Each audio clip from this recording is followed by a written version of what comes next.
네, 지금부터 로마서를 통한 변화의 시작 19번째 시간을 갖도록 하겠습니다.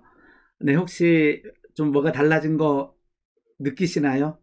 제 지금 모습이 어떻게 나가는지는 정확하게 나중에 녹화된 이후에 봐야 되겠지만 어쨌든지 간에 이렇게 제 방에 이렇게 조명을 설치해서 오늘 조명을 처음 사용해 보고 있습니다. 굉장히 밝은데요. 조금 어두운 것도 괜찮은데 제 얼굴이 너무 적나라하게 나가고 있는지도 모르겠습니다.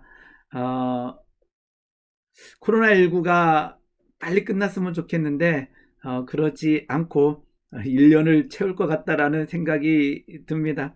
어쨌든지 간에 이러한 시기에 이렇게 무너지지 마시고 눌리지 마시고 우울에 빠지지 마시고 하나님께 소망을 두며 걱정과 근심을 이기는 주의 백성 되기를 소망하여 봅니다.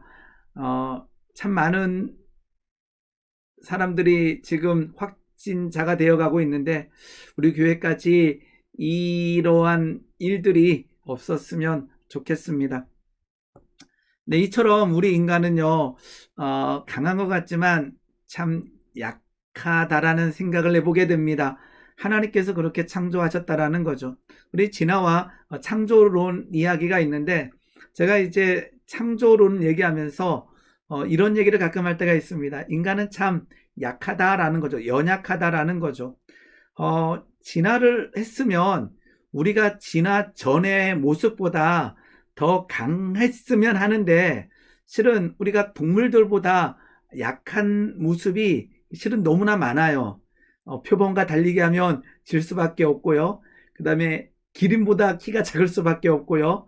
우리는 육식동물과 싸워서 우리는 이기지 못하고 질 수도 있는 존재라는 거죠. 그런데 실은 결국은 이깁니다. 왜냐 그러면 하나님께서 우리에게 창조 능력을 주셔서 그들을 이길 수 있는 이 험난한 이 연약한 상황 가운데서도 살아나갈 수 있는 그 창조 능력을 우리에게 주셨기 때문이라는 거죠.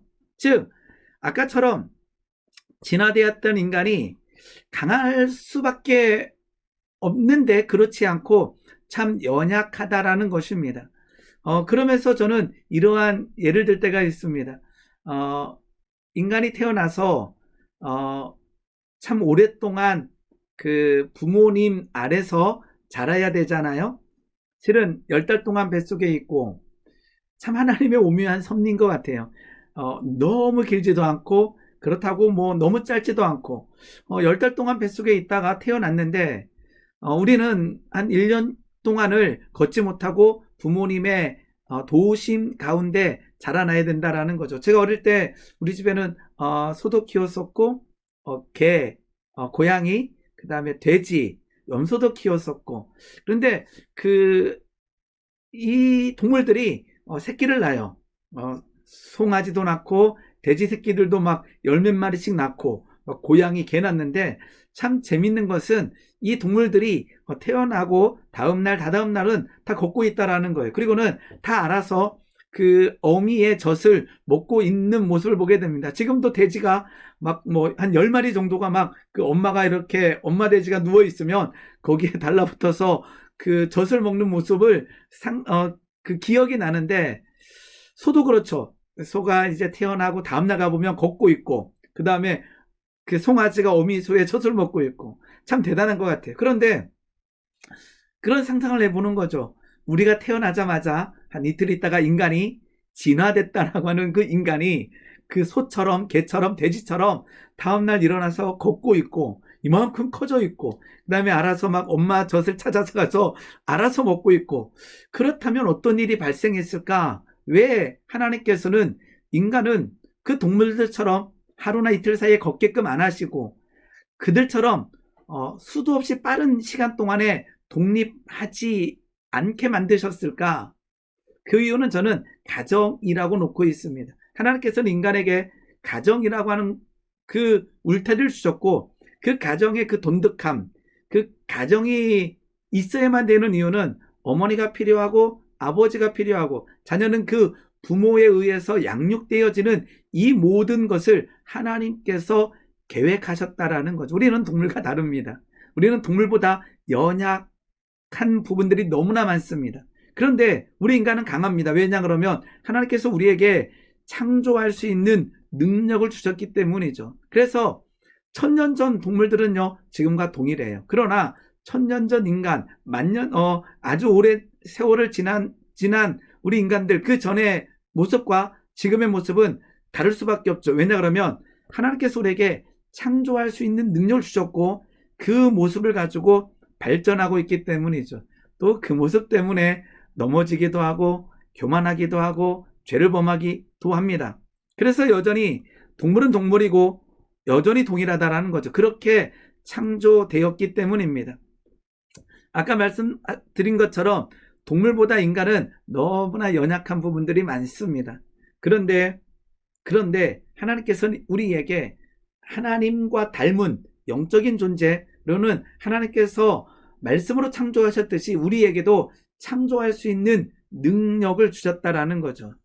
그런데 아까처럼 우리 인간은 피조물이라고 하는 이 사실을 망각하고 우리가 교만에 빠질 때 문제가 일어날 수 있다라는 것입니다. 자, 오늘 로마서 18장인데요.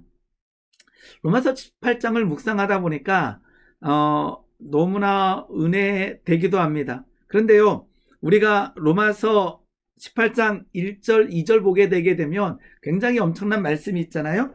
하나님의 말씀을 제가 다시 한번 읽어보겠습니다. 그러므로 이제 그리스도 예수 안에 있는 자에게는 결코 정죄함이 없나니 이는 그리스도 예수 안에 있는 생명의 성령의 법이 죄와 사망의 법에서 너를 해방하였다라고 되어 있어요. 생명의 성령의 법이 자유케 해방시켰다라는 거죠. 그러면 여기서 끝났으면 좋겠다라고 하는 생각을 해보는 거죠. 와, 이제 우리가 생명의 성령의 법으로 인해서 노임받는, 자유함 받는 삶, 여기서 끝나면 좋겠는데 18장에는 현재의 고난과 탄식을 얘기하고 있습니다. 그리고는 이제 소망을 얘기하고 있죠. 지난번에 우리가 나눴던 것처럼 로마서 8장 24절 보게 되면 우리가 소망으로 구원을 얻었음에 보이는 소망이 아니니 보는 것을 누가 바라리요? 만일 우리가 보지 못하는 것을 바라면 참음으로 기다릴지니라 라고 얘기하고 있어요. 그러니까 로마서 18장 로마서 8장이죠. 로마서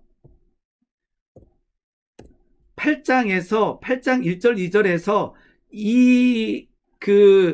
해방, 자유함에서 끝나는 것이 아니라 우리 인간에는 여전히 고난과 탄식이 있고 우리는 또 하나님께 소망을 두며 그 보이지 않는 소망을 인내해야 된다라는 거죠. 그러면서 이제 오늘 나눌 로마서 8장 26절 27절은 우리가 굉장히 잘 아는 말씀입니다. 성령도 우리의 연약함을 도우신다라는 거예요. 그러니까 여전히 생명의 성령의 법이 우리를 자유케 해방시켰지만 여전히 우리는 연약하다라는 거. 이걸 우리가 인정하지 않으면 큰일 나는 거예요. 여전히 우리가 연약하고 그 연약함을 누가? 성령이 도우신다라는 거예요. 오늘 이 말씀 가운데 한번 다시 묵상하면서 저와 동일한 은혜를 한번 누려보시기 바랍니다. 그리고는 여전히 우리는 기도할 바를 알지 못하고 무너질 수 있는 인간이라는 거죠. 제가 굉장히 많이 얘기합니다. 아까처럼 믿음으로 말미암아 우리는 의인이라 칭함을 받았고요. 하나님의 자녀가 됐어요. 그렇다고 해서 우리가 의인이라 칭함을 받았다고 하나님의 아들이라고 막 살지 말아야 된다라고 계속 강조하고 있습니다. 그 이유는 로마서 8장에도 동일하게 나와 있는 거예요. 그 말은 뭐냐면 우리의 연약함 그대로 있고 우리는 여전히 마땅히 기도할 바를 알지 못하나 오직 성령이 말할 수 없는 탄식으로 우리를 위하여 간구하고 계십니다.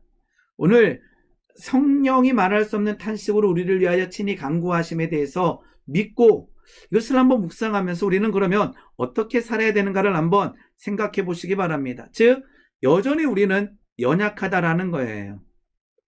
아까처럼 의인이라 칭함을 받고 하나님의 자녀가 되었지만 여전히 우리는 연약하다라는 거죠. 우리의 연약함 그리고 성령님의 간구하심. 즉 중생의 은혜, 즉 십자가의 은혜가 우리의 연약함을 없애주는 게 아니라는 거죠. 우리는 그렇게 창조됐고 하나님을 의존해야 되는 인간이라는 거예요. 우리가 십자가를 통과했어요.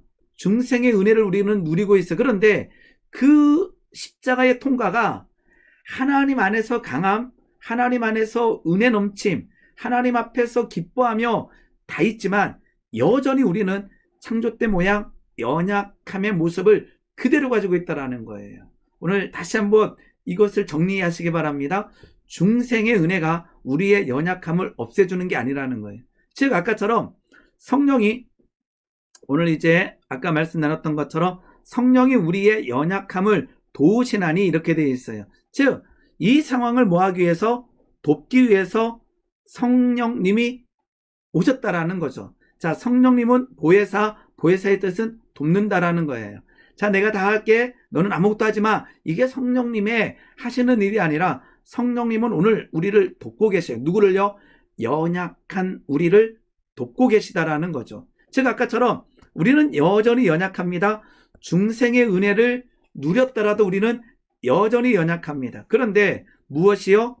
성령 충만함, 즉 우리 가운데 도우시는 성령님의 은혜 가운데 우리는 그 연약함을 이겨낼 수 있다라는 거예요. 자, 아까처럼 보혜사는 돕다라는 뜻입니다. 이것은 함께 담당한다라는 의미이기도 합니다. 가만히 있어. 내가 다 할게. 너는 이제 아무것도 하지 마. 이게 아니라는 거예요. 그러니까 우리가 자녀들 양육할 때도 동일한 것 같아요. 야, 너희들 내 아들이니까 아무것도 하지 마. 이게 아니라 하나님께서 우리에게 붙여주신 그들이 성장할 때까지 우리는 최선을 다하여 돕고 그들이 독립할 수 있게끔 만들어주는 게 부모의 역할이지, 부모가 모든 것을 다 하는 게 하나님의 뜻은 아닐지 모릅니다. 성령님도 가만히 있어 내가 다 할게 라고 말씀하시는 것이 아니라 도움을 주시는 거죠. 그리고는 더 놀라운 것은 그 도우심에 따를 때 하나님께서 도우신다라는, 그러니까 이 말씀과 더불어 다시 한 가지 또 고민되는 게 우리 로마서에 그 엄청난 그 변화시켰던, 수없이 많은 사람들을 변화시켰던 말씀이 있잖아요. 복음에는 하나님의 의가 나타나서 믿음으로 믿음에 이르게 하나니 기록된 바 오직 의인은 믿음으로 말미암아 살리라 함과 같으니라. 오늘 여기를 정리하면서 오늘 한 번 더 묵상하게 되는 말씀이 하나님의 의가 나타나서 믿음으로 믿음에 이르게 하나니, 믿음으로 믿음에 이르게 한다? 굉장히 난해했어요. 의외로요. 그런데 처음부터 끝까지 믿음으로 말미암아 하나님의 의가 나타난다라고 하는 의미이기도 합니다. 그런데 하박국 말씀처럼 오직 의인은 믿음으로 말미암아 살리라? 이게 우리의 생각이면 이렇게 하는 게 더 맞지 않나? 오직 죄인은 믿음으로 말미암아 구원에 이른다? 오직 죄인은 믿음으로 말미암아, 예수를 믿음으로 말미암아 생명을 얻는다. 이게 더 맞지 않나라고 하는 생각이 갑자기 드는 거예요. 그런데 말씀은 오직 의인은 믿음으로 말미암아, 의인이 믿음이 필요하다라는 거예요. 오직 의인은 믿음으로 말미암아 산다라는 거죠. 이 말씀을 다시 한번 묵상해 보는데요. 살아나는 방법은 뭐냐 그러면 사는 방법조차도 믿음이라는 거죠. 중생에 이르는 것도 믿음이고 의인이 되게 하는 것도 믿음이고, 그런데 아까처럼 의인이라 칭함을 받는 그 중생의 그 상황을 우리는 들어가지만 여전히 우리는 연약하고 여전히 우리는 뭐가 필요하냐 그러면 우리 가운데 내주하시는 성령님의 말씀하심에 믿음으로 따라가야 된다라는 거죠. 즉 우리의 연약함을 인정하고요, 그냥 연약함을 연약함대로 놔두시는 분이 아니라 그 연약함에 하나님이 함께 하셔요. 말씀하셔요. 아까처럼요. 이제 다시 8장 26절 보게 되면 성령도 우리의 연약함을 도우시나니 여전히 우리는 중생했지만 마땅히 기도할 바를 알지 못하나 오직 성령이 말할 수 없는 탄식으로 우리를 돕고 계셔요. 그러면 의인이라 칭함을 받게 된 자들의 믿음은 과연 뭘까라는 거죠. 아까처럼 죄인에서 믿음으로 말미암아 의인이라 칭함을 받게 돼요. 중생되는 거죠. 구원받게 되는 거죠. 여기도 믿음이에요. 그러면 의인의 믿음은 과연 무엇일까라는 거죠. 실은 예수 그리스도의 보혈의 놀란 능력, 그것도 믿음이죠. 그런데 우리에게 중생한 자들에게 필요한 믿음은 성령님의 탄식, 성령님의 말씀하심에 믿음으로 반응할 때 그게 사는 방법이요, 승리의 방법이라는 것입니다. 자, 그러면 이제 여전히 우리는 연약합니다. 그런데 그것은요, 불평의 대상이 되는 것이 아니라 그 연약함을 도우시는 하나님의 은혜를 누릴 수 있는 조건이 되는 거예요. 그렇기 때문에 하나님, 나는 강한 것이 아니라 나는 연약합니다. 그렇기 때문에 성령님, 내 안에 예수님을 믿음으로 고백할 때 임재하신 성령님, 여전히 연약한 나를 위하여 기도하여 주심을 감사하고 말씀하여 주심을 감사합니다. 그래서 내 연약함을 통해서 하나님께서 말씀하시고 일하실 수 있는 엄청난 은혜의 조건이 된다라는 거예요. 그래서 여전히 연약합니다. 그런데 그 연약함에 하나님께서 일하시고 계십니다. 역사하시고 계십니다. 그리고요, 고린도서 12장 9절 보게 되면 이는 내 능력이 어디에서? 약한 데서, 연약한 데서 온전하여 짐이라. 그러므로 도리어 이제는 크게 기뻐함은 나의 여러 약한 것들에 대하여 자랑하게 된다라는 거죠. 연약한 그곳에 하나님의 능력이 임하고요, 그러함으로 인하여 우리가 기뻐할 수 있다라는 것입니다. 자, 우리 아까 로마서 이제 8장을 보게 되면 우리는 마땅히 기도할 바를 알지 못하나 오직 성령의 말할 수 없는 탄식으로 우리를 위하여 친히 간구하신다, 이렇게 되어 있습니다. 즉 우리의 기도를 뭐하고 계시는가? 돕고 계셔요. 우리는 기도가 싫어질 때가 참 많습니다. 제가 화요일날 새벽이죠, 아브라함의 말씀을 나누면서 우리가 기도가 싫어질 때, 기도하기 싫을 때에 대해서 나눠봤는데, 아브라함이 두 번째 그랄 땅에서 그 아비멜렉 왕에게 그 자신의 아내를 아내라 하지 못하고 누이라 말할 때에 그 비참함, 25년을 걸어왔는데 그럼에도 불구하고 연약하고 두려움에 넘어지고 연약했던 자신을 바라보면서 어떠했을까를 묵상해 볼 때에 참 힘들었겠다. 그날 밤에 하나님께서 일하시고 계시는데 어쨌든지 간에 아브라함은 참 비참하지 않았을까. 자기 자신의 연약함을 너무 묵상하게 되면 기도하기가 싫고 무너지고 좌절할 수밖에 없다라는 거죠. 그리고는 기도하는데 오랫동안 이루어지지 않는다면 여전히 그래도 기도가 힘들고 싫어질 수 있을 것 같아요. 그런데요, 그럼에도 불구하고 오늘 말씀을 통해서 기도 아니면 이길 수 없다라는 거죠. 지난번에 나눴던 말씀인데 예레미야 29장을 보게 되면 우리가 잘 아는 말씀이 있습니다. 그것은 뭐냐 그러면 여호와의 말씀이니라 너희를 향한 나의 생각을 내가 아나니 평안이요 재앙이 아니니라 너희에게 미래와 희망을 주는 것이니라. 하나님께서 예레미야 29장 11절을 통해서 너희를 향한 내 생각은 평안이다라는 거죠. 재앙이 아니라, 그리고 너희에게 미래와 소망을 준다라는 거예요. 이거 얼마나 좋습니까? 미래에 소망을 주신다라는 거죠. 그런데요, 그 다음 말씀이요, 무슨 말씀이냐 그러면 너희가 내게 부르짖으며 내게 와서 기도하면 내가 너희들의 기도를 들을 것이다 그래요. 하나님께서 우리에게 평강을 주시고 미래와 소망을 주시는데, 미래와 희망을 주시는데 그 미래, 그 소망, 그 생명을 하나님께서 이미 주신 것, 주시겠다라는 것을 취하고요, 내가 무너지지 않는 방법, 내가 절망하지 않는 방법은 너희가 내게 부르짖으며 내게 와서 기도하면 내가 너희들의 기도를 들을 것이요 너희가 온 마음으로 나를 구하면 나를 찾을 것이요 나를 만나리라. 이미 하나님께서는 내가 너희들에게 평안 줄게, 미래 줄게, 희망 줄게. 그런데 와서 부르짖고 와서 찾으라는 거예요. 그래야 만나지게 되고 그래야만 하나님께서 말씀하시는 바가 우리 가운데 성취된다라는 거죠. 자, 그러니까 성령님은 여전히 중생한 우리들 안에 계셔서 어떻게 하는가? 탄식함으로 도우셔요. 굉장히 실은 신학적으로 논쟁이 많은 절입니다. 왜냐 그러면 성령님이 탄식하신다고, 그리고 성령님이 간구하시면 돼야 되는데 안 될 수 있다는 뜻이네. 뭐 여러 가지 논쟁이 있는 거예요. 그런데 마땅히 기도할 바를 알지 못하나 이렇게 돼 있죠. 그러니까 마땅히 기도할 바가 우리에게 있다라는 거예요. 하나님께서 원하시는 마땅히 기도할 바를 우리는 알지 못하나 성령님이 말할 수 없는 탄식으로 우리를 위하여 친히 간구하셔요.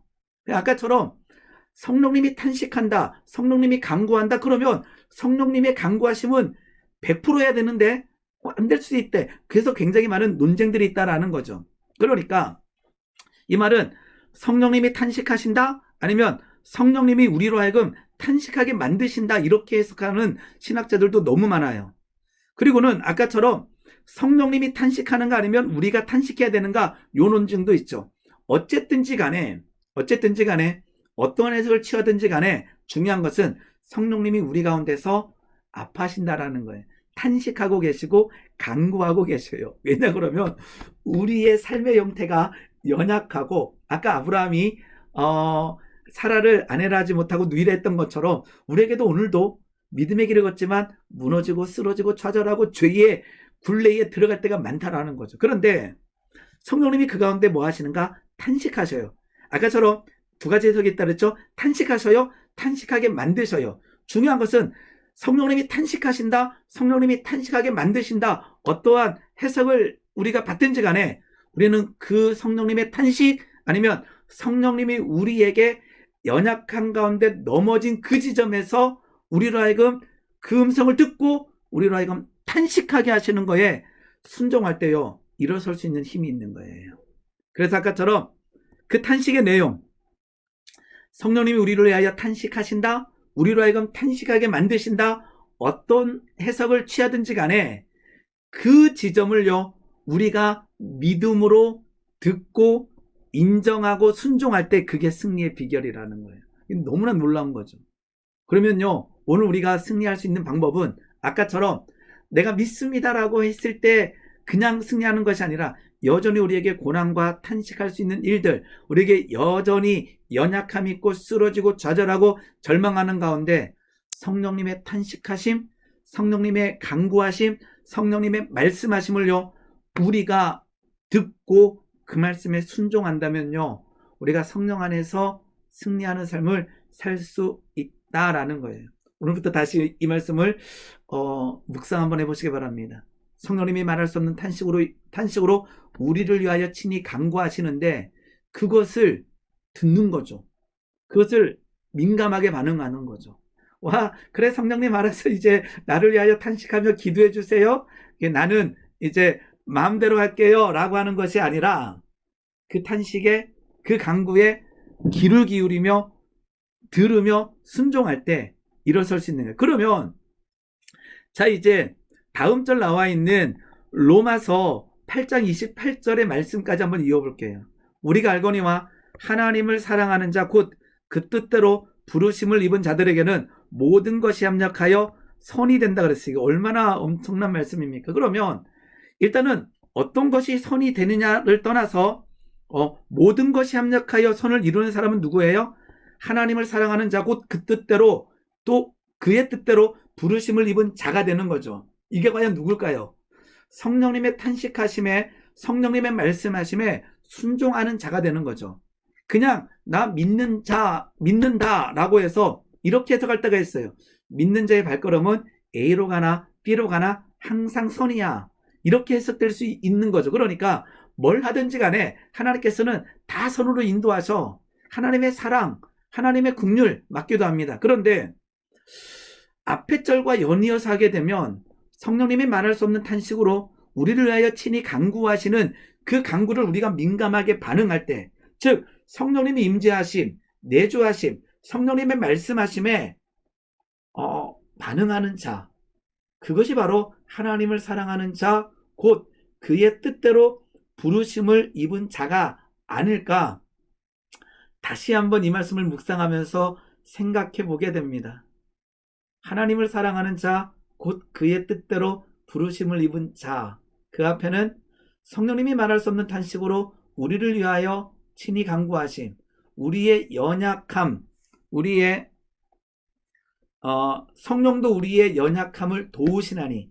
여기서 말하는 연약함은 넘어짐, 쓰러짐, 어쩌면 죄에 지는 상황들, 이러한 연약한 상황들을 성령님께서 도우시고, 그러니까 우리가 죄를 지었을 때에 괜찮아 이게 아니라 성령님의 탄식, 성령님의 도우심, 성령님의 간구하심을 민감하게 반응할 때에 하나님을 사랑하는 자가 되지 않을까. 그리고는 곧 그의 뜻, 하나님, 성자 하나님, 성자 예수님, 성령 하나님의 부르심을 입은 자에게는 그 연약함의 상황들이 변하여 선이 된다라고 이번에 묵상하면서 다시 한번 정리해 보게 됩니다.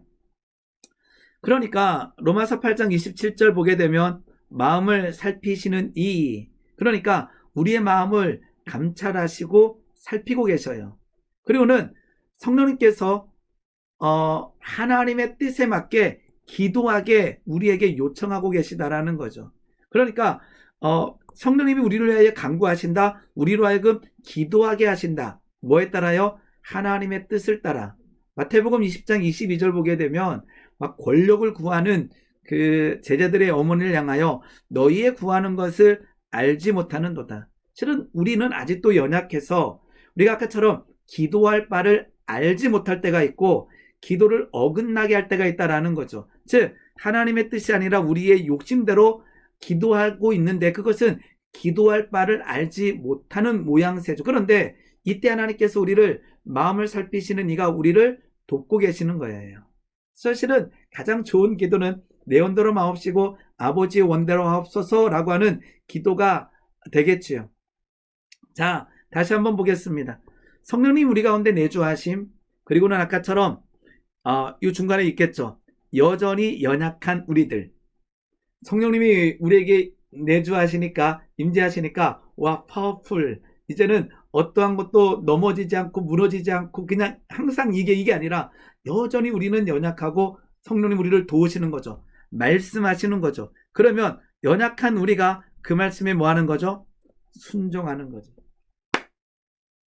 아까처럼 하나님을 사랑하는 자, 곧 그의 뜻대로 부르심을 입은 자, 즉 연약하지만 성령님이 내주하심에 말씀하심에 그 음성을 듣고 순종할 때 모든 것이 합력하여 선이 될 줄 믿습니다. 오늘 모든 것이 합력하여 선이 된다라고 하는 이것은요, 하나님께서 이루시는 바예요. 그런데 그 앞에 하나님을 사랑하는 자, 곧 그의 뜻대로 부르심을 입은 자가 되겠습니다. 그것은 누구죠?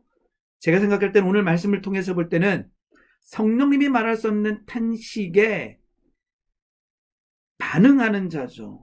하나님께서 나의 이 모습 때문에, 이 연약함 때문에 탄식하고 계시네.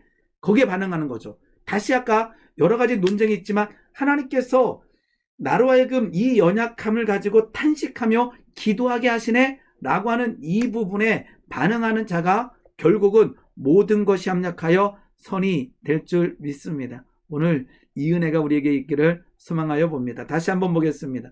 우리가 알거니와 하나님을 사랑하는 자, 곧 그의 뜻대로 부르심을 입은 자들에게는 모든 것이 합력하여 뭐가 된다? 선이 된다. 여기만 보시면 안 될 것 같아요. 제 생각은 여기를 봐야 되고 그 앞을 봐야 된다라는 거죠. 즉 내 마음대로 해도 모든 것이 합력하여 선이 된다는 것이 아니라 나는 믿으니까 이제는 나는 하나님의 아들이니까 뭘 해든지 간에 모든 것이 합력하여 선이 되네 아니라는 거예요. 하나님을 사랑하시기 바랍니다. 그것은 뭐예요? 내 안에 계시는 성령 하나님께서 말씀하시는 바를 순종하는 것이 바로 하나님을 사랑하는 자가 되지 않을까 생각해 보게 됩니다. 즉 그의 뜻대로 하는 자는 내주하신 성령님의 간구에 탄식에 순종하는 자라는 거지요. 자, 이제 그 다음 절 보게 되면 29절과 30절 보게 되면 실은 굉장히 여기도 마찬가지로 논쟁이 많죠. 미리 하신 자들에게 또한 그 아들의 형상을 본받게 하기 위하여 미리 정하셨으니 이는 그로 많은 형제들 중에서 맏아들이 되게 하심이라. 이 구원의 목적이 여기 있습니다. 맏아들이 되게 하심이라. 그리고는 미리 정하신 그들을 부르시고 부르신 이들을 의롭다 하시고 의롭다 하신 이들을 영화롭게. 이거를 우리가 구원의 5단계라고 얘기하는데 구원의 목적은 맏아들이 되게 하신다라고 이 절에서 우리는 알 수 있습니다. 그리고는 여기서 5단계라고 하는데 미리 하심, 미리 정하심, 그 다음에 부르심, 우리가 알고 있는 의롭다 하심, 그리고는 영화롭게 하심은 우리가 예수님께서 재림하시는 날 이루어지는 것을 영화롭게 된다라는 거죠. 그런데 이 영화롭게라고 하는 것은 우리가 볼 때는 미래일이잖아요. 그런데 성경은 과거형으로 이미 이루었다라고 말씀하고 계시다라는 것입니다. 네, 오늘 로마서 말씀을 봤는데요. 저는 참 여기 말씀을 다시 한번 묵상하면서 참 많은 도전이 됐던 내용입니다. 특별히 성령이 말할 수 없는 탄식으로 우리를 위하여 친히 간구하시는데 그냥 여기서 그치는 것이 아니라 우리가 그 성령님의 하시는 일에 반응할 때에 우리의 삶이 변화되어지고 우리의 연약함이 변하여 강함이 되고 우리의 무너짐이 변하여 일어섬이 될 줄 믿습니다. 오늘도 이 어려운 때에 이 어려운 시기에 성령님이 친히 우리를 위하여 간구하심을 믿으며 그 성령님께서 아까 말씀처럼 그 우리의 마음을 살피시며 하나님의 뜻에 맞게 도우시는 그 하나님의 은혜, 성령님의 말씀하심에 반응하는 오늘 하루가 되기를 소망하여 봅니다. 꼭 다시 한번 오늘 말씀 묵상하면서 주님, 내가 성령님의 말씀하심에 인도하심에 순종하겠습니다라고 고백하는 하루가 되기를 소망합니다. 네, 오늘도 여기까지 하겠습니다. 마치겠습니다. 감사합니다.